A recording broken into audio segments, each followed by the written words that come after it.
할렐루야. 주님께서 오늘도 우리들과 함께 하시는 은혜를 진심으로 감사를 드립니다. 오늘 목요일입니다. 이 아침에 하나님께서 축복하시고 채워주시는 귀한 은혜와 은총이 넘치시기를 축원합니다. 오늘은 지난주에 이어서 지난 월화수 3일 동안에 말씀드렸던 무리를 걷는 삶에서 이어서 이제 오늘 같이 말씀드리려고 하는 것은 소경 바디메오가 어떻게 그가 믿음을 보여줌으로써 눈은 뜨는 삶을 살았는가 하는 것을 같이 한번 생각해 보려고 합니다. 오늘 말씀은 마가복음 10장 46절에서 52절까지 나오는 말씀인데 바로 바디메오가 눈을 뜬 장면이죠. 잘 아시는 말씀이기 때문에 굳이 본문에 읽지 않도록 하겠습니다. 우리는 이 말씀을 시작하기 앞서 먼저 한번 생각해 볼 수 있는 것은 바로 뭐냐면 우리의 삶에 있어서 모든 것이 가능하다면 정말 무엇이 변하고 싶은가 라고 하는 질문을 한번 던지고 싶습니다. 그리고 과연 우리의 인생이 새로운 출발이 가능한가 라고 하는 것을 또 한번 질문을 던지고 싶습니다. 또 새롭게 출발할 수 있다면 무엇을 하고 싶은가 하고 하는 질문도 한번 생각해 볼 필요가 있습니다. 모든 것이 가능하다면 정말 주님의 은혜 가운데서 우리가 뭘 변화시켜야 될까요? 그리고 어떻게 새로운 출발을 할 수 있을까요? 무엇을 하는 것이 새로운 출발이라고 생각하십니까? 많은 사람들은 인생 역전이란 말을 쓰죠. 대부분 대박을 친다거나 세상적인 말로 또는 로또에 당첨됐다거나 해서 수억 또는 수십억이 생겼을 때 인생 역전을 꿈꾸기도 하지만 사실 수억 수십억 갖고 인생 역전이 되겠습니까? 다시 원위치로 가는 것이 멀지 않아 그렇게 되는 인생들을 참 많이 봅니다. 갑자기 많은 돈이 생기면 전혀 준비되어 있지 않은 상황에서 큰 축복이 받게 되면은 그 축복은 축복이 아니라 어떤 거에는 저주로, 그 축복을 받기 이전보다도 더 훨씬 못한 상황으로 빠지는 경우가 종종 있게 되는 것을 우리는 발견하게 됩니다. 이유는 하나죠. 철저한 준비와 내가 만약 어느 자리에 올라가 있다면, 어느 자리에 간다면 그 다음에는 어떻게 할 것이냐, 그런 것들에 대한 준비가 없이 바로 갑작스럽게 어떤 부나 또는 지위나 이런 것들이 준비가 주어졌을 때 생기는 일이 아니겠습니까? 그런데 사실 성경 말씀 속에서 보면은 모든 것이 가능하다면 어떻게 변화되고 싶으냐, 어떤 것을 정말 내 인생에 변화되고 싶은가 하는 것에 대해서 정말 생각해 봤던 사람이 누구냐면 바디메오라고 하는 소경입니다. 이 바디메오 얘기를 오늘 같이 한번 생각해 보려고 하는데 바디메오가 어떻게 그가 새로운 출발을 할 수 있게 되었는가 하는 것을 한번 생각해 볼 필요가 있습니다. 마가복음 10장 46절에 의하면은 이렇게 성경 말씀이 됩니다. 예수님과 제자들이 여리고에 왔습니다. 예수님께서 제자들과 많은 사람들과 함께 여리고를 떠나실 때 디메오의 아들인 바디메오라고 하는 앞을 보지 못하는 거지가 길가에 앉아 있었습니다. 길가에 앉아있는 바디메오라고 하는 거지, 그리고 예루살렘을 이제 떠나가시는 주님, 이런 상황을 짧은 46절 속에서 아주 상당히 많은 정보를 담고 있죠. 제자들과 함께 있었고 많은 사람들과 함께 있었고 여리고를 떠나고 있었는데 이 바디메오라는 거지는, 소경 거지는 길가에 앉아 있었다라는 것이죠. 자, 그래서 우리는 이 소경 거지로 표현되고 있는 바디메오, 이 바디메오의 생애를 한번 생각해보고 또한 그가 지금까지 살았던 삶을 생각해보고 또 그 삶과 우리의 삶을 또한 비교해보고 그 다음에 이어서 그가 어떤 도전을 주님께 던졌던가 하는 것을 오늘 같이 말씀을 나누겠습니다. 그리고 내일은 그 도전에 대해서 주님께서 어떻게 선언하셨고 그것이 어떻게 그의 삶을 바꿨으며 그 다음에 그는 그 삶이 바뀐 다음에 바뀐 삶을 가지고 무엇을 하였던가 하는 것을 내일은 같이 한번 생각해 보려고 합니다. 먼저 이 당시의 소경이라고 하는 것은 현재 우리나라에 또는 21세기에 눈이 먼 사람들과는 다르죠. 어떤 사람은 태어날 때부터 소경도 있을 수 있을 것이고 어떤 사람은 중간에 실명을 하는 경우도 있었습니다. 지금은 그래도 실명을 해도 맹도견이라고 개가 이렇게 맹이를 끄는 개도 주기도 하고요. 그리고 또 많은 사회적인 어떤 도움을 받기도 하지 않습니까? 또는 심지어는 직업을 가질 수도 있고요. 보이지 않으니까 점자를 배워서 뭘 할 수도 있고요. 이런 부분들을 우리들은 생각하게 됩니다. 그러나 그 당시에는 무슨 점자가 있었겠습니까? 또는 그를 끌어주는 맹도견이 있었겠고 아무것도 없었겠죠. 아마 그가 할 수 있는 것은 아무것도 없었을 겁니다. 사회적으로도 읽거나 쓸 수도 없었죠. 경제적으로는 일할 수 있는 누가 자리에 불러주겠습니까? 오직 할 수 있는 것은 바로 구걸밖에 없었을 것이고, 또한 종교적으로는 성전에도 들어가지 못하고 하나님의 저주를 받은 사람으로 누구의 죄 때문에 저렇게 누구의 죄냐, 자기의 죄냐, 부모님의 죄냐라고 이렇게 조롱을 받는 대상이 되었을 뿐입니다. 그런데 그렇기 때문에 그가 할 수 있는 것은 바로 하나밖에 없죠. 구걸하는 것밖에 없습니다. 남의 도움을 의지해서, 남의 적선에 의지해서 살아가는 삶밖에 할 수가 없지 않습니까? 그런데 사실 그의 삶을 잘 생각해 보면은 그의 삶이나 우리의 삶이나 별로 그렇게 큰 차이가 없다는 것을 발견할 수가 있어요. 그의 삶은 그냥 하루하루 살아갑니다. 하루 벌어 하루 먹습니다. 그냥 많이 벌면 많이 먹는 거고 적게 벌면 적게 먹습니다. 그거 남의 도움으로 살아갑니다. 아마 우리의 삶과도 비슷합니다. 별로 다를 것이 없어요. 그저 살아가죠. 미래도 없습니다. 하루 먹으면 그냥 감사하고 또 하루 또 지나가는 겁니다. 그래서 조금 많이 어떤 선한 사람을 만나서 또한 착한 사람을 만나서 조금 구걸을 많이 하면 조금 풍성해지지만 좀 잘 먹었을 뿐이고 내일부터는 또 다시 적선하러 나가야 되지 않습니까?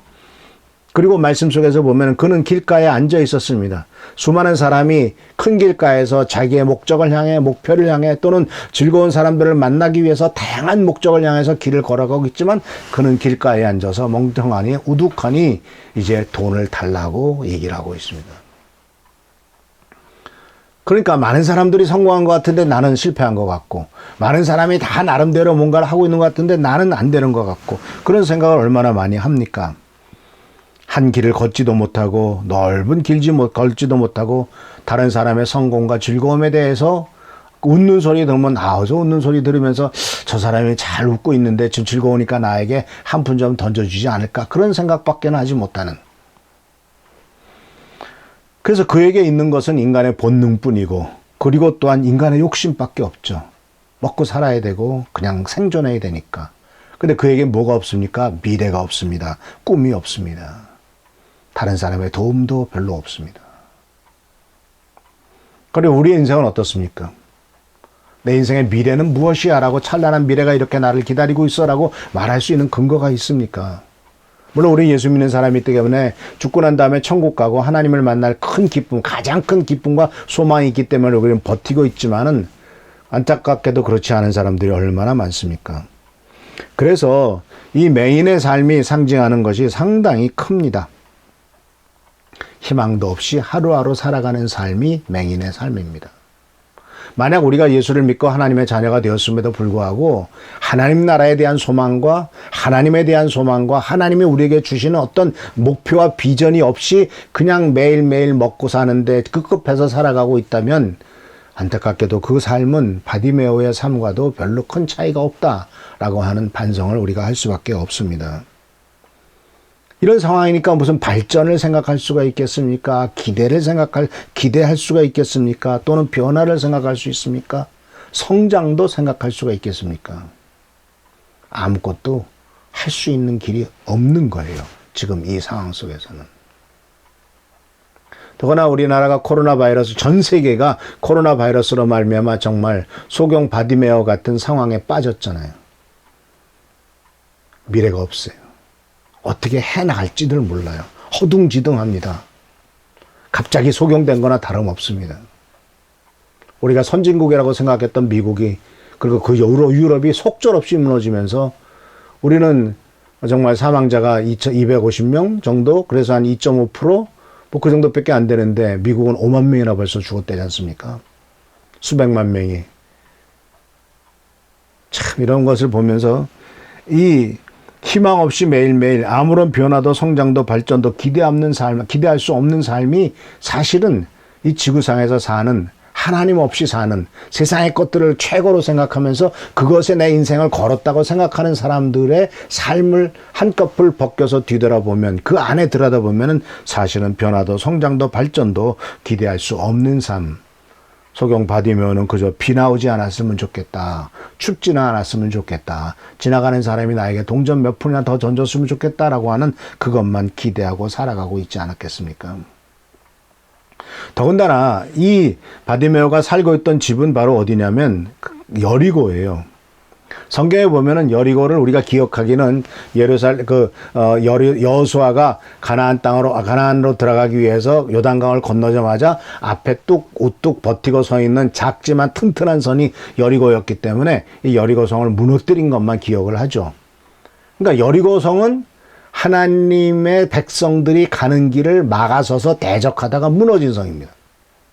근데 그것은 바로 요단강변에 있고, 그렇기 때문에 좀 풍요로운 것이고 굉장히 낮은 지대예요. 그래서 사실은 지금은 거기가 굉장히 풍요로운 곳이 됐죠. 왜냐하면 저지대고 열대지방처럼 갔기 때문에 거기는 아주 많은 과일들이 납니다. 엄청나게 많은 과일, 특히 오렌지 종류가 엄청나게 많이 나서 많은 사람들이 그것을 즐기고 있는데 그 당시는 어떨지 모르겠습니다. 그래도 어쨌든 여리고는 경제적으로는 풍요했는지 모르지만은, 그리고 또 거기에 세관이 있었기 때문에, 삭개오가 거기 살았지 않습니까? 세관이 있었기 때문에 풍요로웠지 모르지만은 영적으로는 저주받은 도시란 사실을 우리는 기억하시길 바랍니다. 여호수아 때 저주받았고, 그리고 이 성벽을 다시 쌓는 사람은 아들이 죽을 것이고, 큰아들이 죽을 것이고, 그 다음에 그 문을 다시 쌓는 사람은 둘째 아들을 줄 것이다 라는 이야기가 성경 말씀 속에서 예언이 되었고, 결국은 이것이 바로 멸망당하는 그런 저주가 그대로 이루어진 것을 보게 됩니다.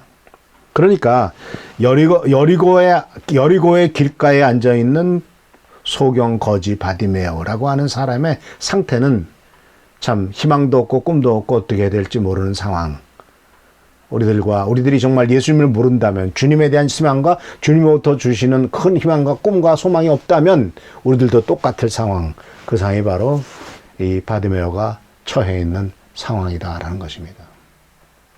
그런데 갑작스럽게 47절에 보면은 그 길가에 앉아 있었는데, 47절에 길가에 앉았습니다. 그런데 길가에 앉아 있는데 많은 사람이 왁자지껄하고 지나갑니다. 그러면서 저기 예수님이가 라는 소리가 들립니다. 나사렛 예수님이란 소리를 들었다 하는 거죠. 누가? 바디메오가. 그러고 그의 즉시 반응이 뭡니까? 소리 지르기 시작했습니다. 다윗의 자손 예수님, 나일의 자비를 베풀어 주십시오. 그에게는 그가 예수님에 대해서 갖고 있는 짧은 지식은 다윗의 후손이라는 것밖에 없습니다. 메시아, 구세주 이런 생각 하나도 없어요. 그저 다윗의 자손 예수여 나를 불쌍히 여기소서라고 하는. 그렇지만 이 다윗의 자손이라고 하는 것은 왕가란 뜻이지 않습니까? 왕의 후손이고 그 고백 속에서는 바로 예수님도 왕이시다라고 하는, 물론 용적인 의미로서 이 세상의 왕이며 영원한 왕 중의 왕이신 예수님에 대한 것이지만 그런 고백을 바로 이 바디메오가 하였습니다. 그래서 이 47절에 아까 46절에 말씀드렸죠. 여리고를 떠나실 때라는 말 썼습니다. 여리고에 들어오실 때도 아니라 떠나실 때, 이제 떠나는 거예요. 여리고를 떠나면 언제 다시 예수를 만날지 모릅니다. 언제 다시 예수님이 그에게 다가오실지 모릅니다. 지금 앉아있는 이 자리 바로 앞에 예수께서 지나가고 있습니다. 그래서 그가 할 수 있는 일은, 눈이 보이지 않으니까 할 수 있는 일은 입을 열어서 소리 지르는 것밖에 없었죠. 나사렛 예수여, 다윗의 자손 예수여, 나를 불쌍히 여겨주소서. 그런데 여기서 우리는 뭘 생각해야 되냐면, 첫 번째로 이 소문을 바디메오가 들었다는 거죠. 나사렛 예수, 다윗의 자손 예수가 병자를 고치고 죽은 자를 살리고 문둥병자를 고쳤다라고 하는 소문을 들었다는 거죠. 그 외에도 다른 데서 보면은 소경 두 사람을 또 고친 얘기가 마태복음에도 또 나옵니다. 그러니까 이 바디메오가 첫 번째로 눈뜨게 됐는지, 아니면 실로암 못에서 예수님께서 진흙을 그 눈에다 바른 사람도 경우도 있잖아요. 그러니까 이 소경을 눈뜨게 한 경우가 이 바디메오만이 아니라는 얘기죠. 어떤 것이 먼저인지는 모르겠습니다만 어쨌든 바디메오는 자기가 소문을 들었다는 얘기입니다. 이 예수라고 하는 사람이 병든 자를 고치고 눈먼 자도 눈뜨게 하고 귀신도 쫓아내고 바로 죽은 자도 살렸다고 하더라라는 소문을 들었다는 거죠. 그래서 그는 그 소문을 듣자마자 분명히 깨달은 바가 있습니다. 예수만이 나의 희망이다. 단지 소문이었을 뿐인지도 모릅니다. 그러나 그 소문을 믿음으로 받아들였을 때 그에게는 예수님을 끝까지 붙잡고 예수님에게서 정말 나의 인생의 역전, 내 인생의 새로운 출발, 그것을 할 수 있는 근거를 예수 그리스도에게서 근거를 뒀다는 겁니다. 우리 사랑하는 성도님들도 우리의 상황이 지금 어떻든지 간에 모든 새로운 출발과 모든 새로운 변화와 모든 새로운 것의 시작은 예수 그리스도께 있고 예수님이 도와주시고 예수님께서 허락하시면 그것이 가능하다는 사실을 꼭 믿으시기를 축원합니다. 그래서 근데 이와 같은 그래서 예수님을 부르짖죠. 주여 우리를 불쌍히 여기소서. 예수님 제게 자비를 베풀어 주소서. 그런데 그 다음에 생긴 일이 보면은 48절에 많은 사람들이 그에게 조용히 하라고 엄하게 말하였습니다. 시끄러워. 세상 말로 이 장애인이 이 병신이 왜 소경이 소리 지르냐. 우리 주님이 지나가시는데 라고 방해하고 윽박지르고 조용히 해 라고 아주 엄하게 말했다는 것은 아주 강하게 얘기하고 한두 사람이 아니라 많은 사람이 그에게 무시하고 그를 멸시했다라는 것이죠. 자, 주님을 불렀는데 주위 사람들에게 멸시를 당합니다. 왜? 그가 지금 처한 상황과 그가 지금 있는 상태는 누구도 그 사람을 주목하지도 않고 귀중하게 여기지도 않고 존재감도 없는 존재였기 때문에 그렇죠. 그러나 그는 할 수 있는 것은 소리 지르는 것밖에 없었습니다. 남이 뭐라고 하든 내가 주님을 따라가는 데 있어서 방해 요소가 있는데 그거 생각하지 않고 그는 더욱더 크게 소리쳤습니다. 사랑하는 성도 여러분, 우리가 주님을 따라가는 데 있어서 방해 요소가 있을 겁니다. 그럴 때일수록 더욱더 주님 앞에 간절히 소리쳐 주님을 찾으시기 바랍니다. 이것을 주님께서 우리들에게 원하시는 길이다라는 사실이에요. 그래서 그는 극복했습니다. 사람들의 방해를 극복했습니다. 우리들은 사탄의 방해를 극복해야 됩니다. 또 무시하는 사람들의 방해도 극복해야 됩니다. 우리들에 대해서 너는 못해, 너는 안 돼라고 말하는 사람들의 그 부정적인 판단력과 부정적인 가십 그런 얘기들을 우리는 귀를 기울일 필요가 없습니다. 그리고 또 그에게 있어서는 극복해야 될 것이 바로 뭐냐면 거절 감정이었죠. 아, 너같이 눈먼 자가 뭘 하려고 한다야 하면서 넌 예외야. 저리로 가 하는 그런 거절. 아마 이런 거절 감정 때문에 그는 두려움에 쌓여 있을지 모릅니다. 아무도 나를 환영하지 않아. 나는 환영받지 못한 존재야. 라고 하는 생각은 우리들로 하여금 두려움에 휩싸이게 됩니다. 그렇기 때문에 내가 괜히 소리 질렀다가 괜히 그나마 있는 쪽박까지 깨지는 거 아닌가? 그나마 내가 소리 지르면은 내가 그동안 나이를 좀 불쌍하게 했던 사람들이 또 나에게 그 한 푼이라도 다시 안 주려고 하는 게 아닌가라는 많은 두려움이 있겠지만 그러나 지금 현재 나에게 필요한 것은 그게 아니다라는 거죠. 주님을 불러 세우는 겁니다. 그렇기 때문에 이 바디메오는 어떤 방해나 어떤 위험이나 어떤 거절 감정이나 이런 것들을 극복하기를 결단하고 예수님을 무조건 찾고 소리를 질렀다라는 사실이죠. 그래서 그가 할 수 있는 일은 다 했습니다. 그가 할 수 있는 일이 바로 뭐예요? 소리 지르는 일입니다. 할 수 있는 일은 소리 지르는 일밖에 없었습니다. 그래서 사랑하는 성도 여러분, 우리가 아무것도 못한다 할지라도 주님하고 소리 지르고 주님을 찾는 것을 하실 수 있잖아요. 그래서 주님을 멈추셔야 됩니다.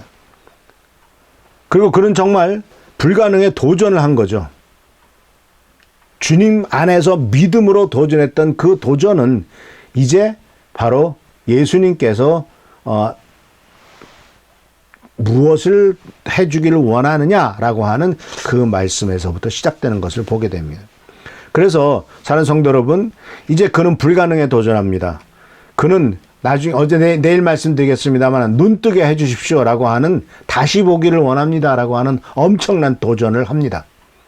누구도 감히 그렇게 생각하지 못했습니다. 눈을 뜨게 해달라는 도전입니다. 단지 몇 푼의 돈만을 요구한 것이 아니죠. 왜냐하면 돈은 몇 푼 있었고 조금 더 많이 생기면 조금 편해질지 모르지만 그의 인생을 변화시키진 않습니다. 그의 인생을 새롭게 출발하게 하지 않습니다.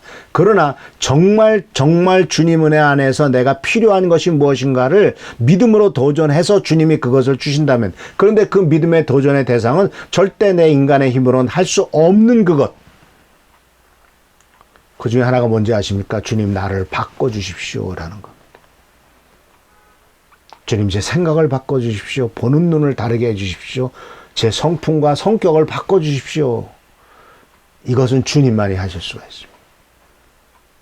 그래서 어떤 때는 주님 저를 좀 변화시켜 주십시오. 생각부터 좀 바꿔주십시오라고 우리들은 기도하고 요구해야 됩니다. 왜? 우리들은 암만 해도 안 바뀌거든요. 암만 해도 내 자신이 내 자신을 어떻게 할 수가 없거든요. 이것이 바로 믿음의 도전입니다. 그래서 그가 요구한 것은 하나님만이 가능한 것을 요구했습니다. 인간의 능력으로는 전혀 불가능한 것들에 대해서는 그런 것들을 요구했습니다. 내가 할 수 있는 일을 하면 돼요.